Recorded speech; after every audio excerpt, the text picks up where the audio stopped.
Anecdotes for success. Level up with truth, meaning, trade-offs, perspective.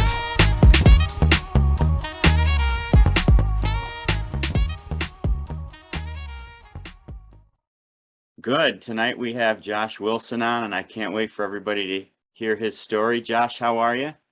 Doing well. Thanks for having me, guys. You bet. You bet. So start us off. Go back to high school. Josh was in my classroom, and he told his story, and he talked a lot about what he does for a living with my students, and it was so intriguing. I'm like, well, we've got to share this with more people. So that's why Josh is here tonight, and I can't wait for you to tell our viewers the same story you told my students. Yeah, for sure. I guess I go back to, like you said, high school. When I kind of got started, what I do today is I'm general manager of a sports site, sportscasting.com, basically overseeing that as a business unit and kind of combining the content we're creating with the financial side of things there, and just overseeing that business unit's profitability, but also the growth of that site, and overseeing a bunch of content creators there. That all kind of got started for me in high school, or maybe even before that, when I was just, growing up as a boy, a teenager, obsessed with sports and obsessed with, coming home from school and watching ESPN, turning on ESPN, trying to just absorb as much sports as I could in all of my free time, and that consuming most of my thoughts. Going into high school, my mom actually was ghostwriting some SEO content for businesses. It was a lot of B2B type content, basically just creating content for businesses that were trying to sell products or services to people, as kind of an alternative advertisement stream or alternative source of acquiring customers, basically via Google or Yahoo or Bing. They wanted to get content out there to get people on their site to ultimately sell them a product or a service. My mom was a pretty good writer, so she was basically creating that content for those people. And me going into my freshman year of high school, I was thinking, okay, I see that, and I can. My mom's making a little bit of side money doing that. I bet I could write about sports online, something I'm already thinking about, and make a ton of money doing it. So I set up a blog, put some advertisements on it, and made no money virtually in the several years that I did that, but discovered throughout that it was fun to me and it was something I enjoyed doing regardless of the money. And so I kept at it. It was the first thing that I had really built on my own, or even done on my own, honestly, as an adolescent at that point. Obviously, had great parents and was kind of it was just the first thing I did really on my own that wasn't, okay, you're going to go play sports, you're going to go get involved in this, you're going to go do that. It was the first thing that I had really the choice to do. And so I built that, and it was not great. I still have the website up today, and some of the content on there is just, it's what you would expect from a high schooler writing about sports: grammar issues, spelling issues, logical flaws. I thought that I was a sports genius, and I can tell you today I definitely wasn't. Still am not. Still probably know just as much as the next guy. But it was fun, and I really enjoyed doing it. And so along the way, really got involved in Twitter and used that as kind of a tool to market myself, and market my content and make connections. And so along the way, I connected with people who had websites and had a need for people to create content for them for, again, little to no money. Actually, in most cases, it was no money, and it was kind of just a for exposure thing. But writing and being a part of a team, after I had done kind of the self-directed running my own website for a while, that was really interesting to me. And so that was probably maybe senior year of high school. I started writing for some other sites, again, just for exposure. And that was fun. It was eye-opening, and it was cool to see kind of that there were other people out there doing the same thing as me, trying to find a way in this business. Or actually, at that point, I didn't really know that I was trying to find a way in this business. I was still really just having fun with it. But it was cool to be a part of those websites, and they weren't the best. They, just from a tech standpoint, they were kind of crappy websites that if you saw today, especially with how much the internet has evolved, you would probably think that it was trying to get some of your information or something. But it was, for me, cool to see just my name somewhere other than my own site. And so I kept it that. And eventually I met someone at Fansided who was running one of their sites there as a contractor. And Fansided sites looked really great. They looked clean, especially compared to the other sites that I had been a part of up to that point. They had a really nice interactive feel to them. And Fansided sites essentially were communities. They have a website for every pro sports team, and each of those basically becomes a spot where you create content on that team if you're writing for that site, and fans come and interact with the content. They comment, they enjoy it. It's basically by fan for fan content. I was really drawn to that and got involved as a contractor, as a contributor with some of those sites. And at the time, Fansided had kind of just struck a partnership with Sports Illustrated. And so that's when I first started thinking about, okay, maybe this can actually turn into something and maybe kind of turn into a career. This was probably my senior year of high school. And so up to that point, I had not really thought about it as a career, but was kind of about to go to college and trying to figure out, what do I want to go to college for? And so at that point, I said, I'm already doing this in most of my free time, writing about sports. Maybe I can kind of turn that into a career. And so that is basically the kind of the high school up to that point. I don't know if you guys want me to follow all the way through, but so high school, kind of just self-directed blogging, and then found Fansided along the way. And basically throughout my senior year of high school, worked with Fansided as a contractor, basically getting paid by the click for the content I was writing. So however many page views it generated, I would earn a little bit of money from that. Basically kind of a revenue sharing model where, they're making money off the ads and they share a little bit with the people creating the content. And that kind of motivates you to create more content, helps them show more ads to more people. And so, yeah, that was kind of the high school experience, I guess I'd say the stage one initial opening of the career. When you went to, oh, go ahead, Matt. I was just going to say it's a lot different from our, I mean, when Paul and I were in high school, we didn't even have the internet. And to think that I'm not kidding, we didn't. And I to think that you could, I still have big sports nut myself. To think that you could do that and that could lead into something is just so foreign to me. It's amazing. It's I mean, what a cool opportunity.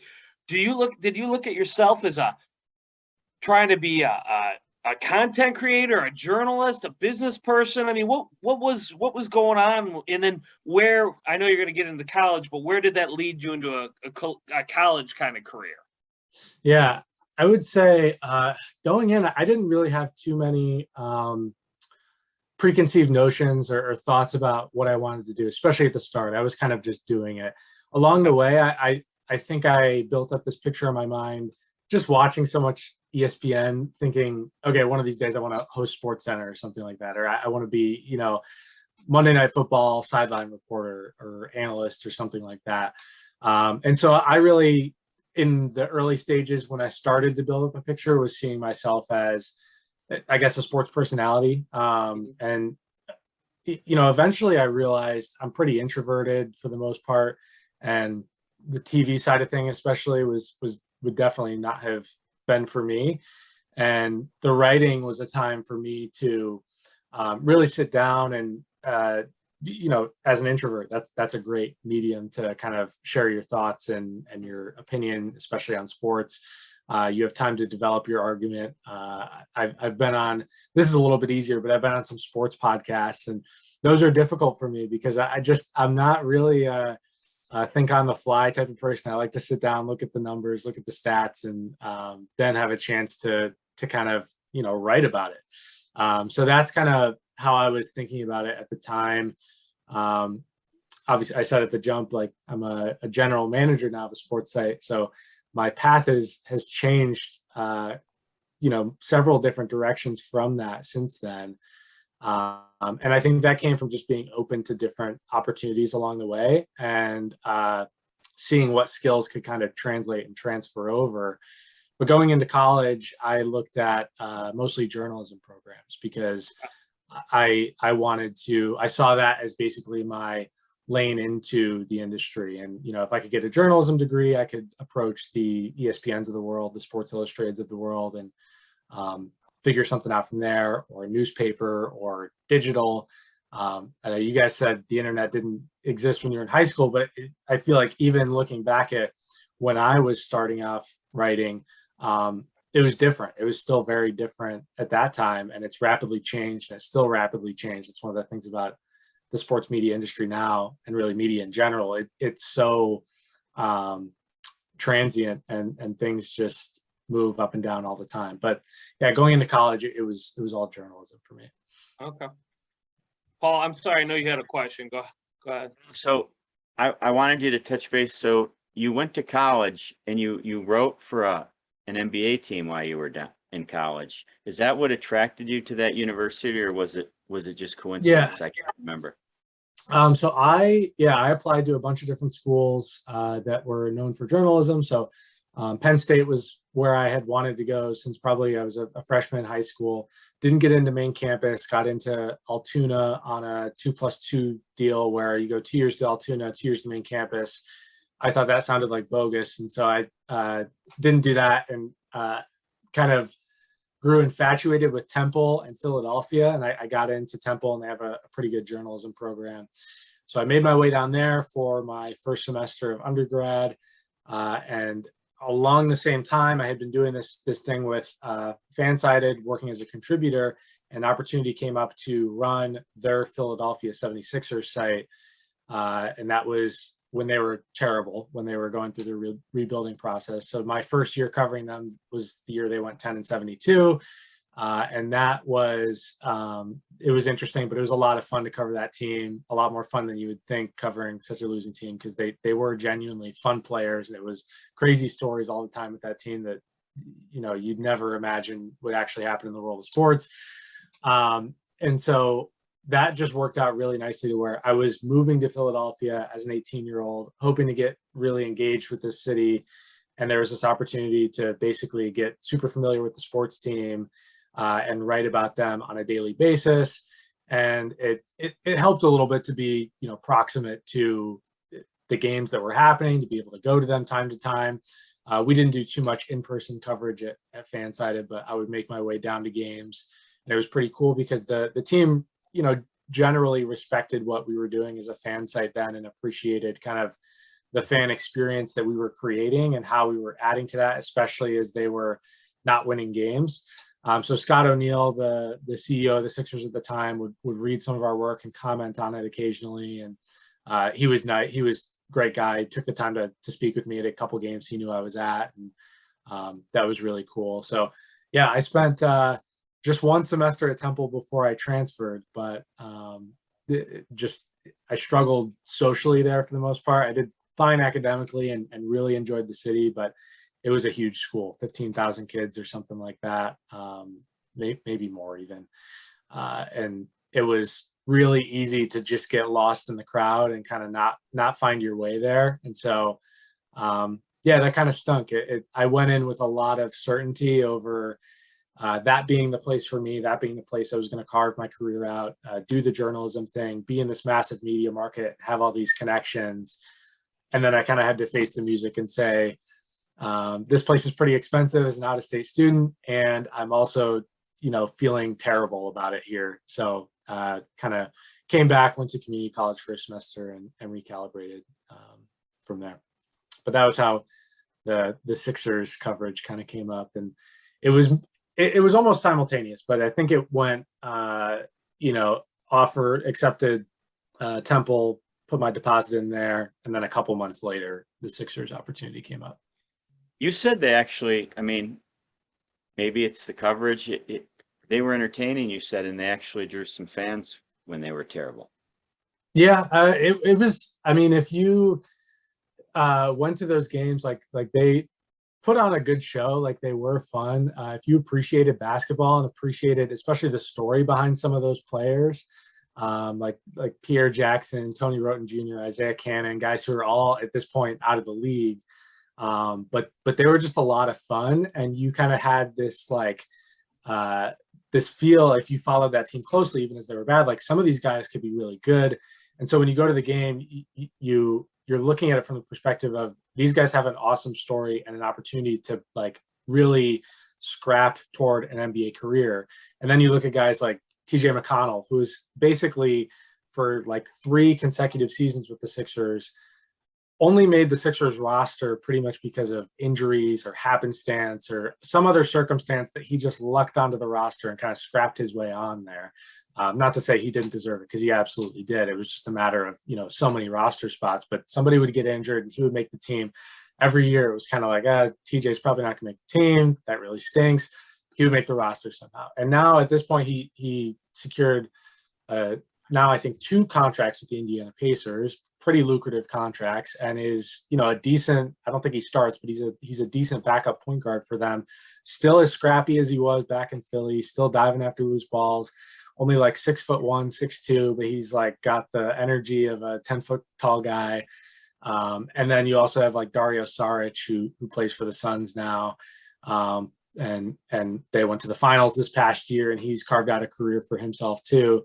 So, not a lot of those guys from those years made it, but just the stories and the inspiration of what those players were. It was great to cover. And if you went in watching the game from that context, rather than, oh, great, I have to sit here and watch through a blowout, it made it so much more interesting. And honestly, way more than just sitting down to mindlessly watch 4 quarters of basketball. I'm sitting down to watch careers unfold. Is that always been your interest in sports, or did that develop because of your access or experience here? And by the way, I'm a longtime Sixers suffering fan. My first game I ever went to was 1983. I saw him play the Cavs, and I've been a Sixers fan my whole life. But I go back to Dr. J and Moses Malone and Barkley, of course, and Iverson, and on and on and on. But was that the year they won the title, or is that 83, 84?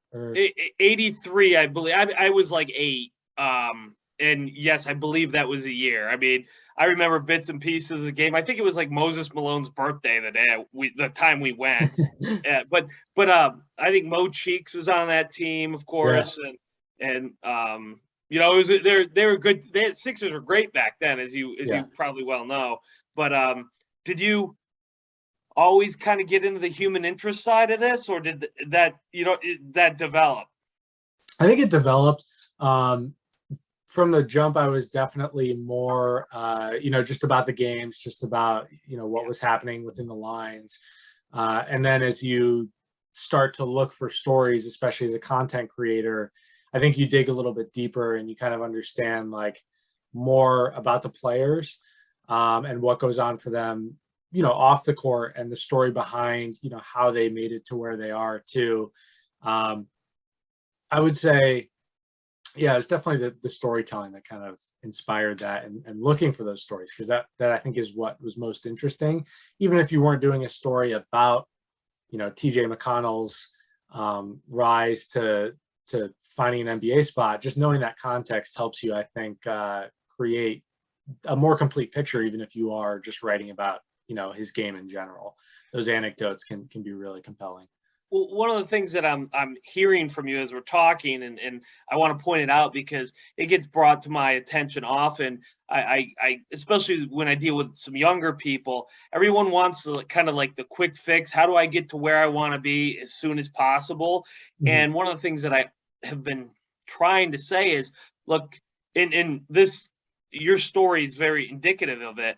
You've got to get in the ring a little bit to find out what you think you like this, but until you get in there and take action like you did, and you start talking about it as a 9th grader, what you think you like or gonna like, and what maybe you end up finding your meaning in, and getting passionate about, and the path you take is often very different, and that's kind of what I'm hearing in some of your story here. So I just had to point it out because this happens to me all the time, Josh. I hear this. Well, how do I get there quick? How do I speed it up? I want to accomplish X, I want the shortest route possible. And what I constantly want to say is, look, you got to get in there and do and take action and experience, because you think you want this, but maybe you don't. Maybe you want that.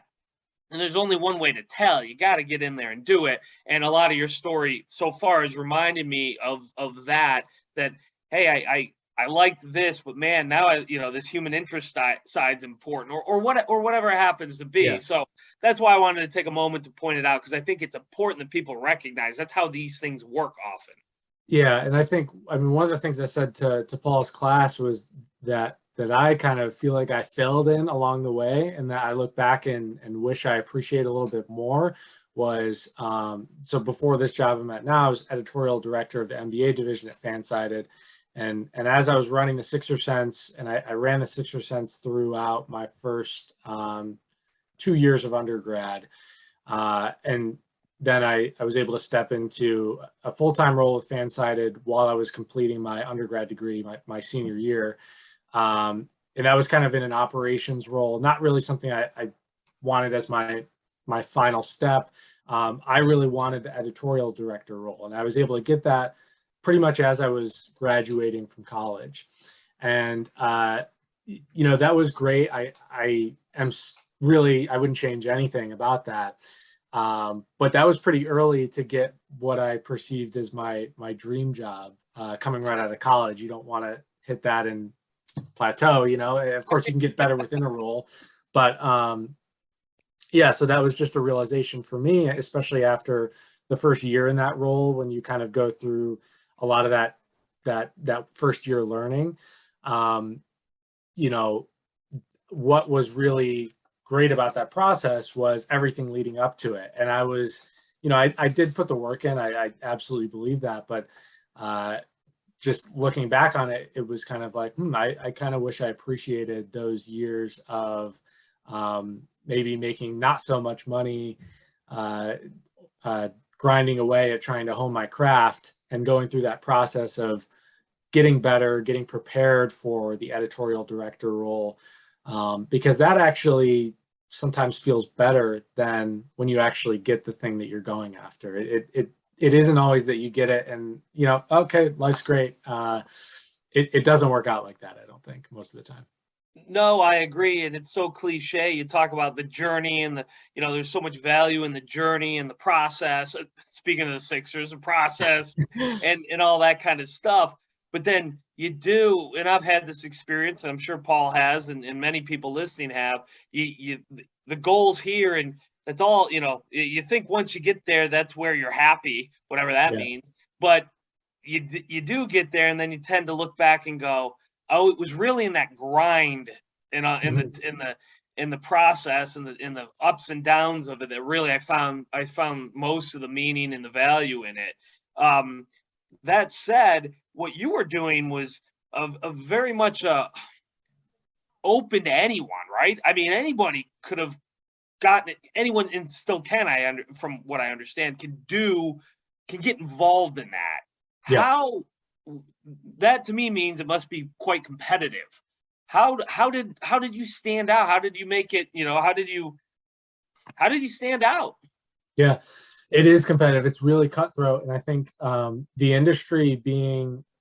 I recently read something. I'm blanking on who wrote it, but somebody else who's been in the NBA sports space, and he had an interesting career path where he actually worked for the league office doing some grunt work, and then transitioned into covering the team from a beat reporter perspective. So he actually would travel with the team and covered the team for a number of years for The Athletic, and recently stepped out of that just because he was so burnt out. And one of the things he wrote about that in that piece of being burnt out is the industry has people like me when I was in high school ready to do your job that you are getting paid for less money and for more hours. And so it kind of just creates a cycle of you can't maintain that. And so there's just always just kind of, that's one of the things that I think hopefully can change at some point about this industry is a little bit more sustainability for people to actually get great and stay great for many, many years.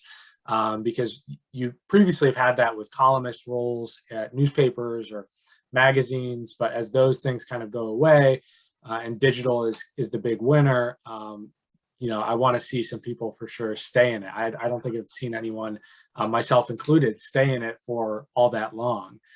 So hopefully someone can actually do that. But yeah, to stand out, I think what and that really is kind of one of the things is I was afforded the luxury, and I was very privileged to not have to need money for the most part while I was really grinding away at things. I was fortunate enough to have great parents who paid for a chunk of my college, and student loans covered the rest. And so anytime I was not doing homework or in class, I could really grind away at things. Some of my peers who were working on sites had full-time jobs, and they were doing this in the evening. Some of them had full-time jobs plus kids and a wife or husband in some cases, and families to tend to. And I remember thinking, like, I could not do that. If I were in that position, I don't think I'd have the energy. So I think some of the things that really helped me stand out was just my availability and energy being so young, which I don't think I could replicate even now. I'm not even that much older than I was then, but just thinking about having bills and being an adult now, it's just exhausting to think about. I have to do this whole side hustle thing too. So that really helped me. But I think also it's just really putting my all into the work too. I think you could feel that from my content. And I think it would reflect really in my writing. And then along the way, the Sixer Sense, I was not only creating content, but I was kind of leading our little team of writers there. So we had, at the time they were volunteer writers, and now they're actually under the fan-sided model, they're paid. But at the time I kind of looked at that and thought, okay, here's all these Sixers fans that want to write for our site for free. What is our competitive advantage in the space, and how can our site, not just my own content, but how can the site stand out from the rest? And my vision with the site was really that our internal culture would really bleed through in our content and eventually reflect externally and create a community and a culture among Sixers fans to really want to read the site and to feel compelled to read the site. And I felt that if we can make a fun place for Sixers fans to write for, we would naturally, our content would make for a fun place for Sixers fans to read and to be a part of. And I think that happened. And we did that through just a lot of team building. I was very intentional about getting to know each of the writers and being there for them, knowing that they were doing this often to get into the industry, or sometimes just as a hobby, just because they liked the team and wanted to put some thoughts down on paper. So figuring out, what is it you're here for? How can I help you achieve your goals? Whether it be just getting some content out because you're bored and you're a Sixers fan, or, you want to make it in this industry. Understanding that really helped me kind of provide them the best experience on the site, and then set them up with, the path to achieve their goals. And then doing some little things too, like, they were volunteer, but I would take, I was getting paid as the site expert. And so I would take a portion of the paycheck. Again, I was fortunate enough to not really need money necessarily. So I would take a portion of the paycheck and always buy, prepaid Visa gift cards and say, whoever gets the most traffic this month, usually we would do one for traffic and then one random drawing, we'll get 2 gift cards. And so we do, whoever gets the most traffic this month will win a gift card, and then we'll do a random drawing for the second gift card, just to kind of, I guess, show appreciation and show people they were seen and recognized. It was never a ton, but it was something, and I think it made it cool for them. So I really think, what helped me stand out was other people and them buying into the message I was selling them, I guess, and wanting to be a part of my team, and hopefully me impacting them in some way and making their journey with us special. And I think through that, that really is what allowed me to stand out. And I just really feel fortunate that I had the opportunity to work with those people and be a part of their journey, because some of them went on to write for The Athletic and other places covering the Sixers or the NBA at large. And I mean, that's exactly what we set out to do when we would sit down and kind of talk about when they joined the site, what are your goals? Where do you want to go? And some people, really did achieve that. Josh, so you're telling us the story, and Matt, this is the second time I've heard it, so I'm just sitting back and listening, and it's awesome. You're telling me all this. You're now talking about relationships and teamwork and building and getting the best out of the people that are working with you. And you're what, a senior in college when this is happening? Like you've Yeah. gone from ninth grade to what, 21, 22 years old. And I mean, I feel like we've been talking about a 20-year career so far. And, and you're a senior we haven't even got through your college years yet. I mean, Yeah. it's awesome. So just real quick before we keep going, where'd you finish out your college? I mean, I know the answer. When you got that job full-time with Fansided and you were a senior in college, where were you at? And then we'll go from there. And I think I heard on a previous episode, Matt and I might have a connection here. So SUNY Cortland. Oh, a Red Dragon. All right. Yeah. That's awesome. That's So I was great. up at Cortland. I came back, went to Corning Community College for a semester after Temple.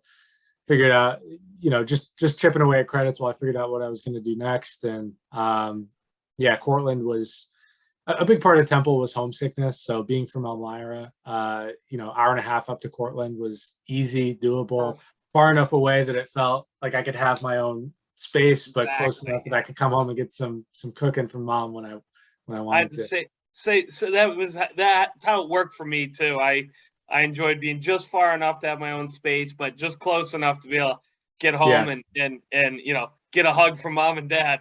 Were you a sports management major? No, I stayed along journalism track basically for the most part. So mass communication with a concentration in journalism. And then I minored in political science. I don't really know why. Well, I guess I do. At the time I was going undergrad 2015. So when I went to Cortland, it was 2016.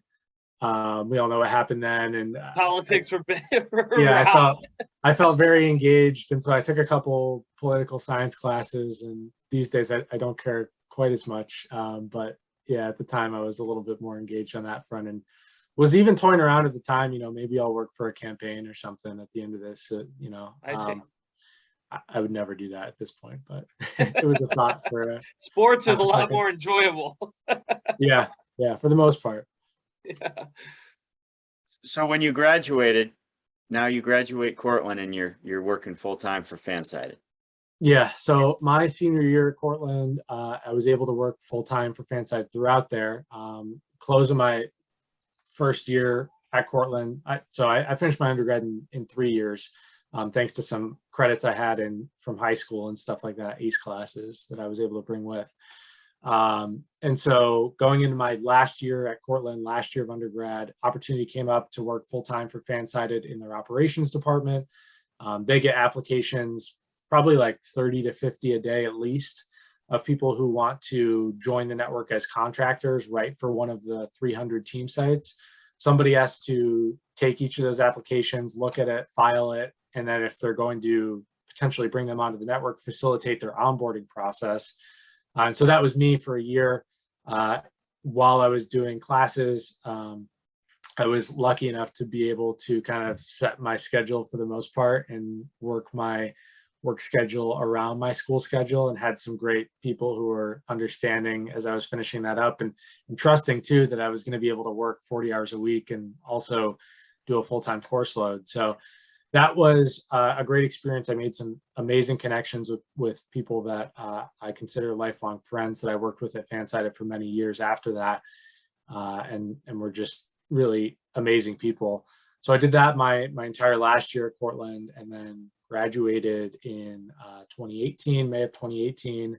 Around that same time, somebody stepped out of the editorial director position for the MBA division, and they asked me to step into that, which like I mentioned, was pretty much my dream job.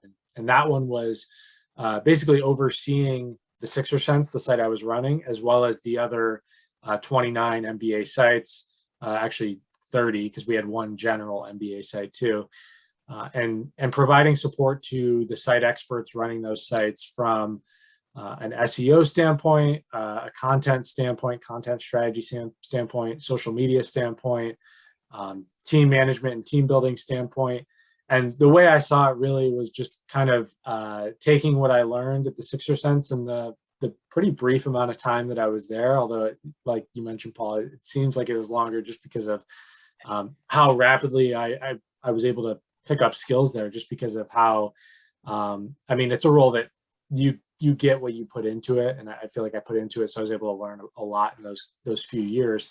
But yeah, my editorial director role was, I think, just taking those learnings and trying to share them with the people running the sites so that those could grow as well.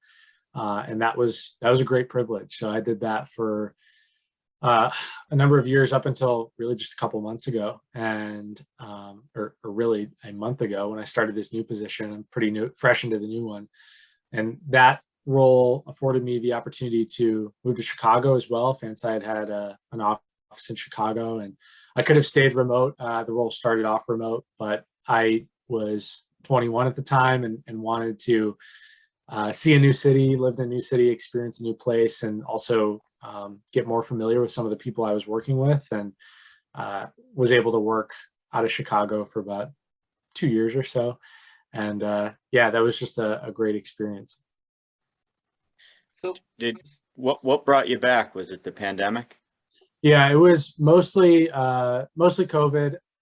I had my lease up until March or April of 2021, but for a lot of 2020, I was bouncing back and forth between Chicago and upstate New York just to be close to family, especially at the beginning. Basically, Rudy Gobert on Tuesday or Wednesday tests positive for COVID, NBA shuts down. Sunday, I was maybe against better judgment on a plane with no mask back to Elmira, because masks at the time were ineffective because nobody knew anything about what was going on at the time, not even the medical professionals, because we were just learning so much so quickly. So that was an interesting time. So came back probably until late May, and then went back to Chicago for the summer because things open up a little bit in the summer and you can get out to the lake and do things safely, and then came back for the cold weather months, and then finally moved back to Elmira, and I'm here for at least the time being. So you're saying you're in a new position about a month. So then what was the transition? What went on there? Yeah, so during the pandemic, like I said, I kind of got moved into this dream job rather quickly, right? So felt a little bit complacent at certain points. And I would say that started a little bit before the pandemic, but I didn't really have much time to sit down and think about those thoughts until the pandemic, when things really slowed down. You're at home all the time. All you have is your thoughts for some of the day. And so really started to realize I'm feeling a little stuck, a little complacent. What is going to be next for me in my career? Even at some points having thoughts about, is the sports industry still for me in general? And so I kind of went back to some of the things I thought about going to school for in undergrad. One of the things I had considered was accountancy. And before that, before going down the accountancy track, I kind of thought about an MBA, something in business loosely, just so that I could have another degree, I guess, that maybe would be transferable even to the degree I already had. So my position in the editorial director role was like part management, part content. And so it was this weird blend of like operations, management, and editorial. But I didn't really have any of the formal training on management or business or anything like that. And it felt like one of the ways that I could maybe move up in the industry, and find a new role in the industry, or just pivot to a new industry altogether. I wasn't totally sure. I was kind of just throwing things at the wall and kind of trying to see what stuck. So I eventually decided, well, I'll try an accountancy class and do that at a community college and see if I like that while I'm still working, and then we'll see what happens. So I took an accountancy class at City College of Chicago, the cheapest possible option I could find to just dip my toe in the water and kind of get my feet wet with it. And I really enjoyed it. Even while I was working, I'm a very, and this has kind of changed over the years. I maybe wasn't so much so this way previously, but now I very much like order and organization and just keeping things in their place. So accountancy was nice for me because there's a lot of rules. There's just, it's very ordered and this is the way it is. So I really liked it. That community college class went well. And so I decided I'll take a stab at a master's. I'll apply a couple different places. At the time I was thinking I might be in Chicago still. So I applied to DePaul, which was 2 subway stops down the way from my apartment. And that was going to be crazy expensive. And I applied to Illinois, which was online, much cheaper. And so I got into Illinois, thankfully, saved myself a ton of money doing that and started doing the accountancy, the master's in accountancy program, thinking, I'll keep working as long as I can, see if I can balance work and the program. That way I can pay it off as I go. And then once I get to the end of it, we'll see, maybe there'll be something in the business world for me that combines sports. Maybe I'll move into accountancy altogether, do some consultancy or something like that, and kind of just reinvent my career completely. But just kept myself open to whatever options I think along the way.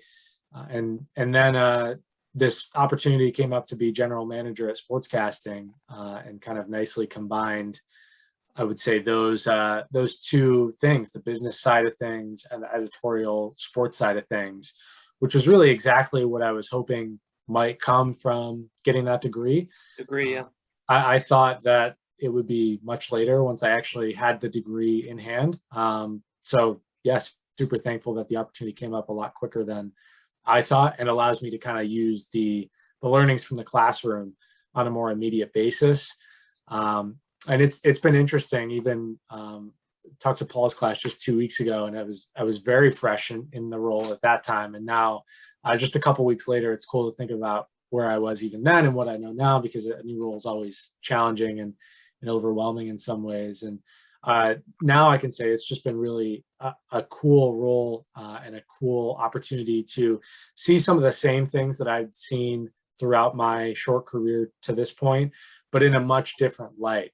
Being able to see kind of some of the business side of the content that I was creating before allows me to have just a wider understanding of how the business works, how companies like this make money, and hopefully how you can grow a website like this and make it into a real powerhouse in the sports media space. What is different about this? What makes it unique? What's the competitive advantage? What's kind of your role in the business? Yeah, my role, I think, is really just taking this site and putting the pieces in play to do whatever we can to take the site to the next level. The site has seen a lot of growth leading up to my involvement here, but I think there's a lot we can do to take it to even higher heights. At this point, we're basically just doing NBA, NFL, and actually, believe it or not, motorsports coverage, so NASCAR and F1. That leaves a lot of opportunity open for MLB. That leaves a lot of opportunity for potentially NHL and just so much more we can do in the sports space. And I think having someone to kind of steer that process along and help it grow as rapidly as possible and of course, as safely as possible, I think is really what I'm there to do. And also to reinvent and add on to kind of some of the things that we're doing there. As far as the competitive advantage, the big thing I think that the site has is we can attract really high level talent because we're not doing some of the things some of the competitors are doing where it's paid by the click type of model with contractors. All of our writers are employees and make a salary and Okay. earn a good wage. So when you say grow the business, how is that measured? Is it measured by clicks? Is it measured by advertisers? A combination of things, other things? I mean, is that what you would deem success? Yeah, I think there's a lot that goes into that. Obviously, page views is probably the biggest non-financial metric that you can boil it down to that drives the revenue. Obviously, revenue, net income are probably the 2 biggest things that you can look at for any business unit and say, that's a success or that's not a success. But page views are the biggest driver for that, but there's a lot that goes into that.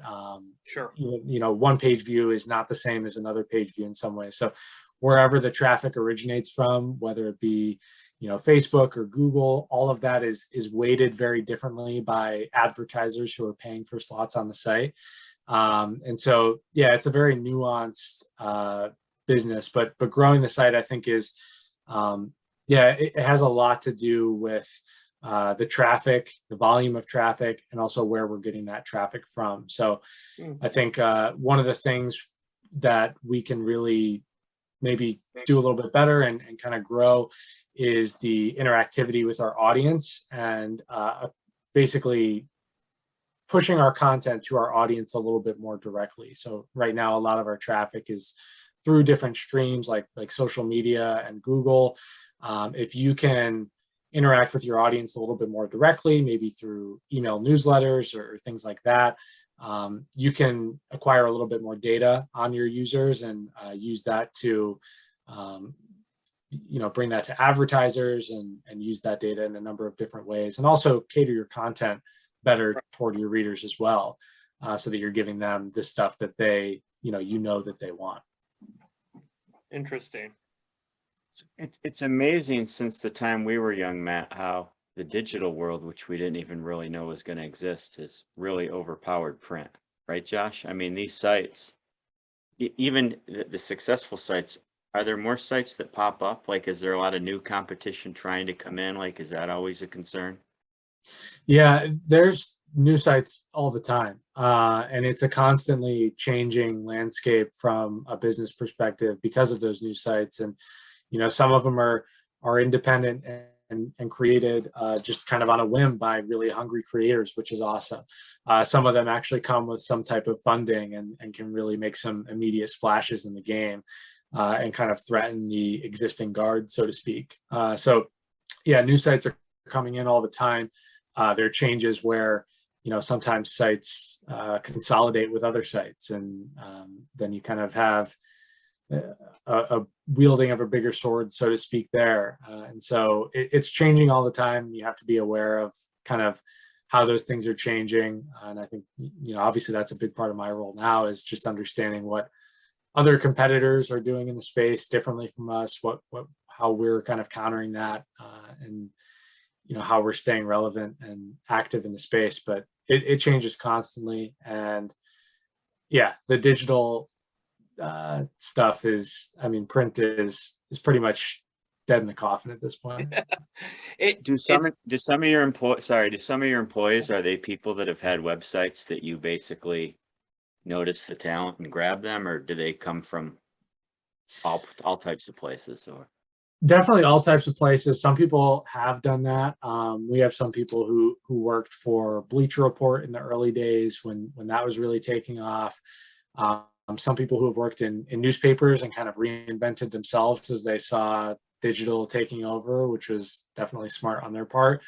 And then some people who, have done maybe writing for non-sports websites and are just kind of doing this for the first time. So yeah, we have all sorts of different backgrounds for sure. But yeah, a lot of, we definitely prioritize people with digital experience. And Josh, you talked about, you got your dream job, first one, young, and it sounds like you're really enjoying this, and you're obviously new to it, so I'm sure you'll be there. But is there a 10-year plan, or what's the new dream job, or where do you, and I know this is a loaded question, but as someone at your age who's accomplished a lot as young as you are, and you've always got to have that thing to reach for. And I'm just curious if maybe you're not even looking at that right now. There are times in my life where I'm a goal setter and I'm always looking for the next thing. But then there are periods of time where it's like, I need to focus on what I'm doing. I'm really enjoying it. The next goal will come, but I don't have to immediately set it. Maybe you're in that mode. Where's your head at in that space? Yeah, we asked him the same question, because after this long story, and then you find out how old he is, he's like, there's gotta be a plan. Come on. You're not just settling into the golden years. Go ahead. Sorry to interrupt. No worries. Yeah, I don't want to settle for sure, but I am more, especially with the new role just starting up, a little bit more kind of taking it in, and seeing what's next, I guess. At some point, I would love to, and I've toyed around with this even back to when I first started working full time for Fansided. I would love to be CEO or lead of a digital media company at some point. Being able to kind of just, and that feels like the logical progression forward. You know, you lead a small team, you lead a bigger team, you know, you know, the next step at some point, and I'm sure there'll be a couple steps in between there, but might be leading a digital media company, or finding a way to reinvent the business model of what digital media looks like. And I don't know, I have no plan for what that looks like, because like we said, the industry changes so often. But Yeah. I spend a lot of time thinking about you know, the model. The industry has changed a lot, but the model has really not, because it's been a lot of just, you put ads on your website, and then you make money based on the impressions that those ads generate. And that hasn't changed very much, even as the industry has changed. I would say the only company that's really changed that is The Athletic, who runs the subscription-based model, where you pay the monthly fee for, you know, premium content. But that isn't even really a fresh business model either, considering that's basically just the newspaper model applied to digital. So I feel like at some point there has to be kind of a shakeup with the business model. I'm not quite sure what that looks like yet, but it's kind of what I'm often thinking about is what will that look like when it comes, and how can I be out in front of it? Interesting. That's great. This has been incredible. I mean, I write down a lot of notes while we talk, and I mean, just the words, the connections, the relationships, the team building, the pivoting, the challenges, the journey. You're talking about, you know, the future. There's got to be some sort of vision for change. Those are words that make people successful, 100%. And your story's been incredible. So we got to ask you, give us to an 18-year-old, to a senior in high school, or if you went back to being a senior in high school again, what's one piece of advice you'd give to yourself, your younger self, or to people today? That's a good question. If I could go back and talk to myself, or talk to any 18-year-old, I think I would say fail and fail quickly, so that you can learn as quickly as possible from those failures, because it's inevitable, right? Like, nobody obviously wants to fail, but along the way you're going to make some mistakes. And I wouldn't say be reckless, but I would say, you know, do things that are going to make you uncomfortable, that are going to challenge you, and put you in a place where you're probably not going to do 100% the right thing necessarily. You're going to fail, you're going to slip up, but that'll make you better in the long run. And I think doing that in the earlier years, it's a lot less painful in the long run, because you can quickly pivot, quickly make some adjustments, and quickly figure out, you know, where you want to go. The other thing I would say is just find a good reading list, or a good podcast, or somebody who shares good books, because that's been a big thing for me, is just can never have enough books with good knowledge in them. Still always trying to find something new in books, and something that kind of helps me think about things in a new perspective. So a podcaster, a person, a friend who just has good book recommendations, find that, because that can really be an endless source of just untapped knowledge and learnings. Josh, this has been great. So you got to promise us you'll come back, and because I know in a year or two we're all going to be unrecognizable from right now, right? The places and the things we're doing and the successes. So we can't wait already. Can you give a shout out again to the current website that you're part of? Yeah, sportscasting.com is where I'm at now. And the site I mentioned earlier was the sixersense.com, part of the Fansided network. No longer there, but still, you know, nothing but good things to say about those people. So definitely worth checking them out as well. Hey, this has been great, Josh. We appreciate you coming on the show with us. Yeah, thank you, Paul and Matt. It's been a joy, and I appreciate you hearing my story.